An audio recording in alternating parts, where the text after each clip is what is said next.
Bonjour à tous, aujourd'hui je vous propose donc 3 questions du concours Avenir 2021. Donc c'est un QCM, à chaque fois 4 propositions, une seule est bonne. Il faut trouver laquelle. Donc ici on est sur le domaine des fonctions. On commence tout de suite avec ici une courbe qu'on nous donne. Il faut déterminer combien l'équation f' de x égale 0 possède de solutions dans l'intervalle 1 trait. Les choses à remarquer, tout d'abord, quand on vous donne une courbe, toujours bien regarder de quelle courbe il s'agit. Ici, c'est la courbe de f, c'est CFC, donc pas la courbe de f'.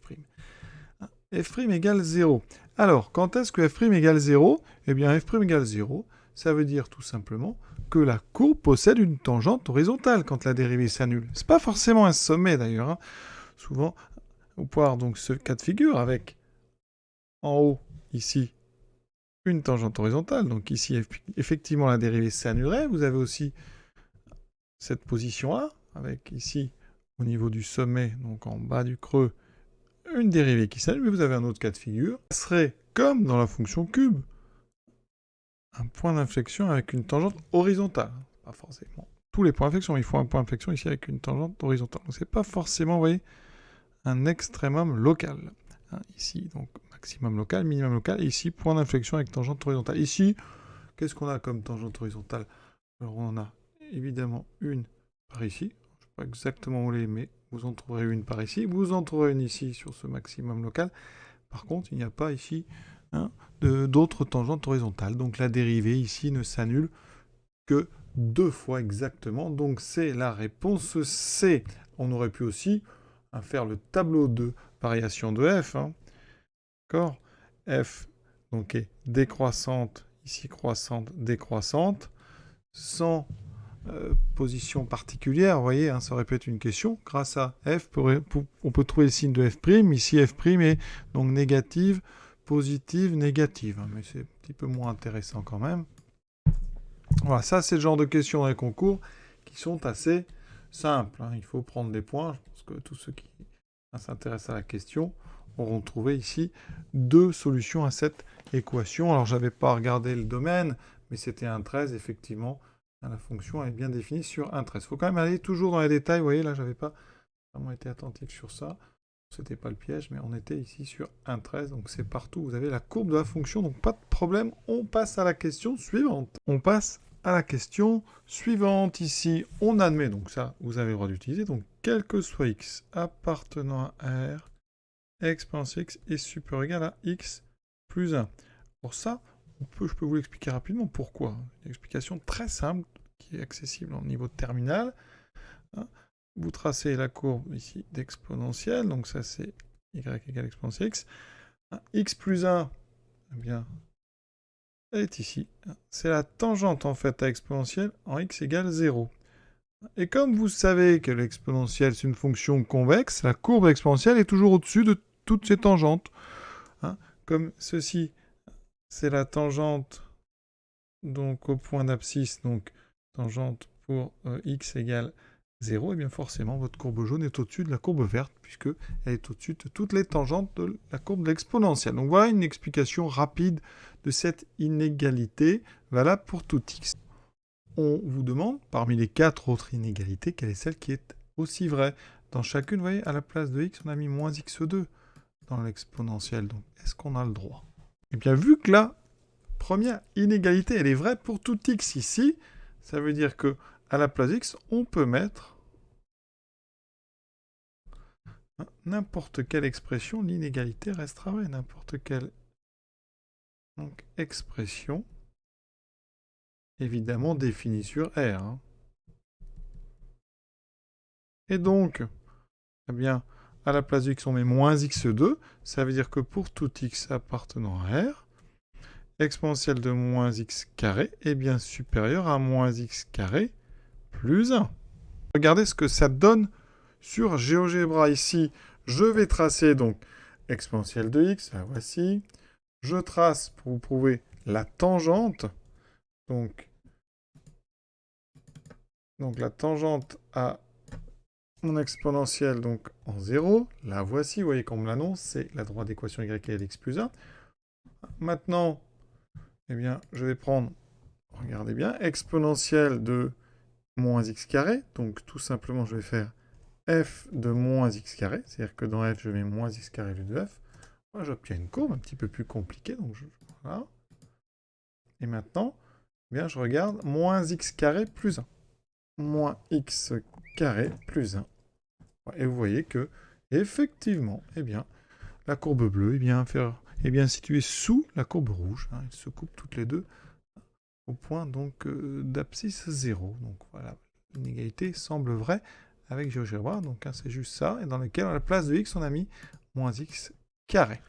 Alors, ça veut dire qu'ici, il faut trouver parmi les 4 celle qui correspond à cette inégalité. Alors on regarde.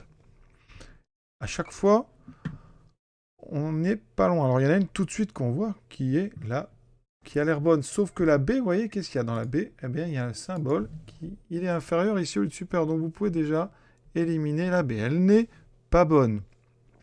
Pour la C, eh bien, exponentielle moins x carré sur x carré supérieur ou égal à x carré moins 1, c'est faux. Parce que nous, c'est moins x carré plus 1. Alors vous pouvez peut-être essayer de trouver pourquoi c'est faux. On peut trouver un contre-exemple, une valeur pour laquelle ça ne marcherait pas. Alors, pour quelle valeur ça ne marcherait pas? Par exemple, pour la C, vous pouvez essayer avec x égale 2, exponentielle moins 4, à gauche, x carré moins 1, ça fait 3, exponentielle moins 4, c'est inférieur à 3, c'est sûr, exponentielle moins 4, c'est assez petit, c'est très proche de 0. Donc vous voyez que cette relation-ci, elle est fausse. Nous, il nous faut vraiment ici à droite 1 moins x2, et non pas x2 moins 1. Alors 1 moins x2, ben, vous allez le trouver parce qu'ici, j'ai une petite astuce, au lieu d'écrire moins x2 plus 1, on écrit 1 moins x2. Et on reconnaît ici une identité remarquable. A carré moins b carré, parce que 1, c'est 1 au carré. Donc ceci, vous pouvez l'écrire. Ça équivaut à 1 moins x fois 1 plus x. Et là, on retrouve, en fait, et vous voyez, la affirmation D. Alors, la A est fausse, parce que on a ici exponentielle de moins x carré inférieur ou égal à x moins 1 fois x plus 1. Alors, si je développe, ça voudrait dire qu'exponentielle de moins x carré est plus petit que x carré moins 1. Et c'est pas du tout ce qu'on a, nous, vous voyez. Et pour se rendre compte que c'est faux, il suffit de prendre comme valeur de x égale 0. Si je prends 0 ici, eh bien, vous voyez, à gauche, qu'est-ce qu'on aura? On aura exponentielle 0, donc 1, et à droite, on aura moins 1. Et 1 n'est pas inférieur ou égal à moins 1. Donc cette relation A, elle est fausse. Fausse ici, celle-là, donc pour x égale 0. La C était fausse pour x égale 2. La B est fausse, par exemple, pour... Alors, pour la B, on n'avait pas donné de contre-exemple, mais je vais en donner un tout de suite. Eh bien, il suffit de prendre x égale 1. Et si vous prenez x égale 1, ça fait E moins 1 qui serait plus petit que 0. C'est pas possible, on sait qu'un exponentiel, c'est strictement positif. Donc, vous voyez, le A, le B, le C sont faux pour des valeurs assez simples. Donc, c'est la D qui allait. Il nous reste la proposition, donc, 22 avec un logarithme. Alors, je vous propose de simplifier ceci. Donc, ici, on connaît un logarithme. Donc, ici, on a un logarithme d'un quotient. Je rappelle que le logarithme, pour tout A et B strictement positif, ln de A sur B, c'est ln de A moins ln de B. Donc ici, on a bien deux sommes qui sont positives strictement. On a 1 et E de x, tout le monde est positif. En haut, c'est strictement plus grand que 1. En bas aussi, donc je peux écrire ln de 1 plus E de x moins ln de 1 plus E de moins x. Alors ça, eh bien, est-ce que ça me mène à ce que je veux? Eh bien, pour l'instant, non.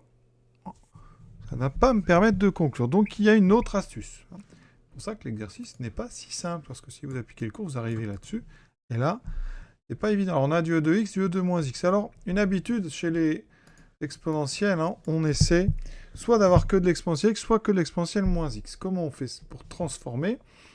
Eh bien, ici, le E de moins x, je vais m'en débarrasser. À la place de E de moins x, je dis que c'est 1 sur E de x. Et là, je vais mettre d'abord donc au même dénominateur. Dessous, j'ai donc E de x plus 1 sur E de x. J'ai un quotient avec plusieurs fractions, donc ça veut dire que j'ai 1 plus E de x multiplié par E de x sur E de x plus 1. Quand on divise par un quotient, on multiplie par son inverse. Donc ici, vous voyez, qu'est-ce qui se passe? On a une simplification, l'astuce elle est là. Ça et ça se simplifie. Il me reste tout simplement ln de E de x, et ln de E de x, vous savez que ça vaut x. Et donc ici, c'est la proposition C. Donc une petite astuce ici de transformation d'expression. On aurait pu aussi essayer par élimination. Par exemple, on essaye pour x égale 0. Pour x égale 0, hein, l'expression du départ vaut donc ceci. Ça vaut donc ln, ça fait 2 sur 2 ln de 1, ça vaut 0. Donc il faut déjà une des 4 qui valent 0. Il se trouve que le a et le b, en 0, ça vaut, exponentielle 0, ça vaut 1. Donc vous voyez, avec juste ça, je peux déjà éliminer le a et le b. Par contre, c et d en 0, ça vaut 0. Donc je prends une autre valeur. Alors là, c'est moins bien parce qu'on n'a pas de calculatrice. Donc on va essayer, par exemple, alors qu'est-ce qu'on peut essayer comme valeur? On a pris 0. Après, les valeurs simples, il n'y a pas tant que ça. Sur l'exponentielle, on va prendre peut-être x égale 1. Si on me donne donc ln de 1 plus e, 1, donc e plus 1 sur 1 plus e moins 1. Et ça doit donner soit, alors on a le choix, soit donc 1, soit 2. Quelle est la bonne? Alors si ça donnait 1, eh bien effectivement, ça veut dire qu'à l'intérieur du logarithme, on aurait ici, quel est le logarithme qui donne 1? Ce serait le nombre e. Donc est-ce que 1 plus e sur 1 plus e moins 1 est égal à e? Eh bien on regarde. Petit produit en croix, 1 plus e fois 1 plus e moins 1, ça fait 1 plus e et à gauche, e fois 1 e fois e moins 1, et e fois e moins 1, ça fait effectivement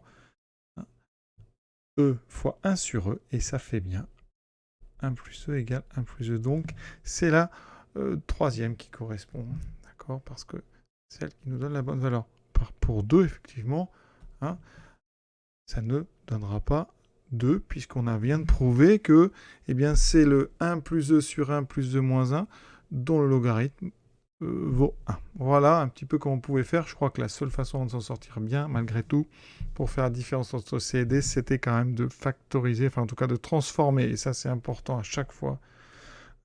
E moins x, si vous avez un problème, vous le remplacez par 1 sur e de x. Ça peut être vraiment salvateur, ça peut vous sauver plein de fois. Voilà, je vous souhaite une bonne fin de journée à tous. Encore des questions pas si simples que ça. Ce QCM, il est quand même assez difficile. Et n'oubliez pas que c'est en temps limité, il n'y a pas la calculatrice, on n'a pas GeoGebra pour regarder. C'est vraiment des choses qui, par contre, font des bons entraînements pour le bac. Voilà, je vous souhaite une bonne fin de journée. À bientôt pour la suite.